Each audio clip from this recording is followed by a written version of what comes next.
I love picture books, but as a Christian homeschooling mom, I have some concerns. And if you want to know what those concerns are, please stick around and watch until the end. Hi, if you're new here, my name is Monique and I'm the voice, the person behind this channel, Homeschooling Folks. This is the channel where I share the curriculum, the resources that we use for our homeschooling. Currently, I am homeschooling a soon to be 7-year-old and also a 21-month-old. I want to share some of the concerns that I have about picture books. Now, if you have been following me on Instagram or even on YouTube, you know that I've been using picture books for language arts, for our book study, and for science, and also recently for history.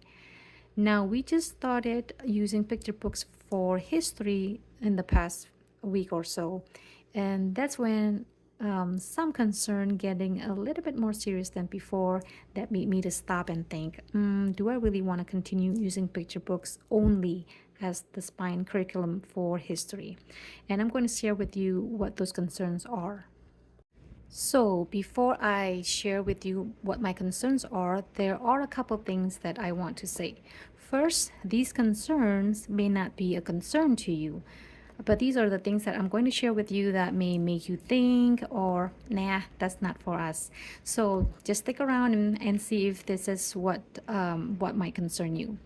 Second, I do not have a problem using a secular curriculum. As a matter of fact, I use secular curriculum for math, reading, and also spelling and grammar.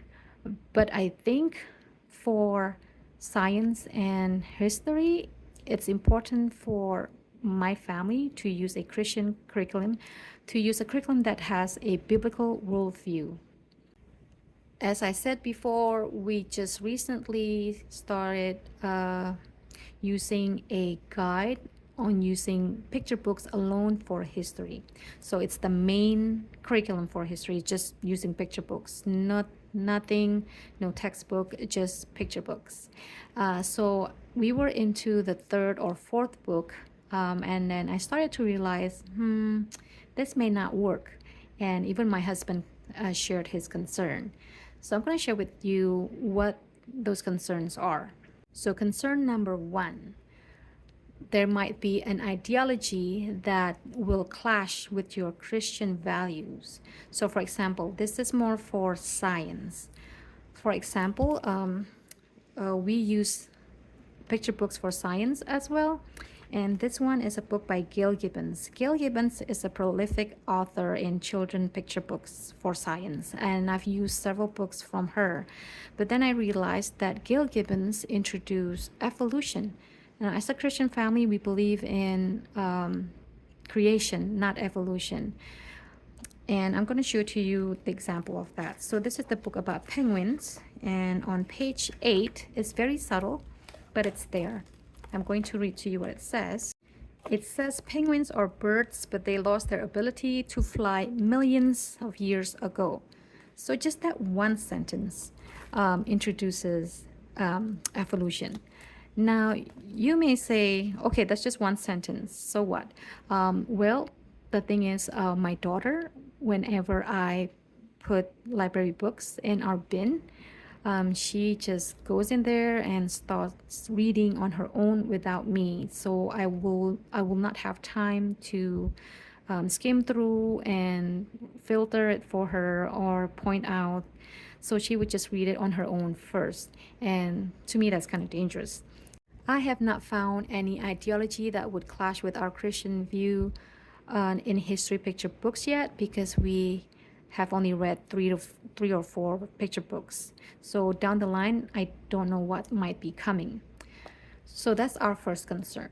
Our second concern is there might be some things that are being magnified that might clash with our Christian values. So, for example, this book about Pocahontas.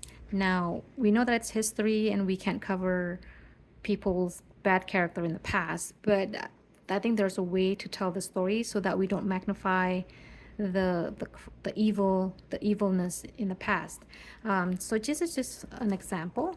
the book of Pocahontas, and just the first paragraph, the last sentence on the first paragraph. And she, Pocahontas, knew how to get her own way, as a proper princess must. So that sentence alone just tells us that, or tells children who read it, that they can get their own way. While we in a Christian home trying to lead our children not to follow their own way, but to follow the way of the Lord. Now, for you, this might not be a big problem. It's just one sentence and it's not being dragged on. But once again, my problem is that my daughter likes to read this as an independent reading, and she would be reading this on her own without me first. And I wouldn't be able to point that out to her. So that would be my second concern. My third concern is that the one that is being magnified in these stories are humans, what they have accomplished, what they did, and how great their accomplishment was. Just like Christopher Columbus, they praise him, and they focus much on what he did. But then in a Christian home, we need to point everything back to God, the creator, the one who did everything for us, the one who has given us ability, talents, and energy to do what we do, to accomplish what we have accomplished. Now you may say, well, why don't you just read the book and then at the end just explain that in that way? Well, yes, we can do that, but sometimes when you're too busy, you don't have time to do that. And as I said, my daughter loves to read this book on her own, and I don't have time to explain things like that. And sometimes you just want a book, a curriculum that does all for you. So those are my three concerns, and for now, and because of that, I quickly grab a used Christian history curriculum from Facebook, and it's here, and I'm going to show it to you and show you what the difference is. So I was able to grab our Star Spangled Story by Notgrass, and this is a Christian worldview, and this is part 1. So I'm going to show it to you, their content and their focus. So I can tell that there's a difference in their table of contents where they're going with their story. They don't linger on Leif Erikson or Christopher Columbus too much. Maybe it's because it's elementary level, I don't know. But also in the table of contents here, let me show you the unit first, the lesson first. Okay, so this is how the lesson looks like. Just a reading basically, and with good pictures, nice pictures, so it's not completely it doesn't completely feel textbook. And then towards the end, they made a spiritual conclusion. They put a Bible verse that brings all that perspective back to God instead of focusing on the men, and I like that. And also another thing is, let me show you in the content. I haven't gone through every content of this book yet, but just looking at the table of contents, I saw let me see if I can find it. Lesson number 6 is about John Eliot, missionary to the praying Indians. Now, you will not get that from a secular picture books or secular history curriculum.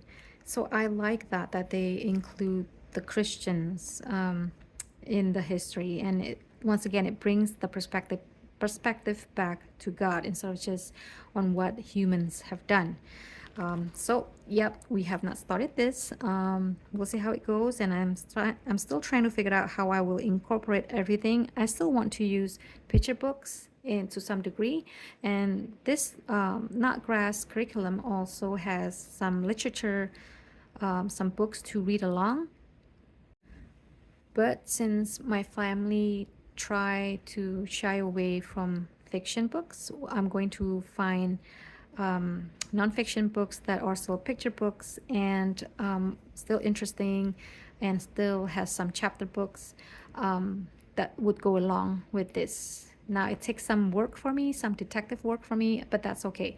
I'd rather use a Christian spine curriculum for history instead of using secular picture books that does not bring you back to God.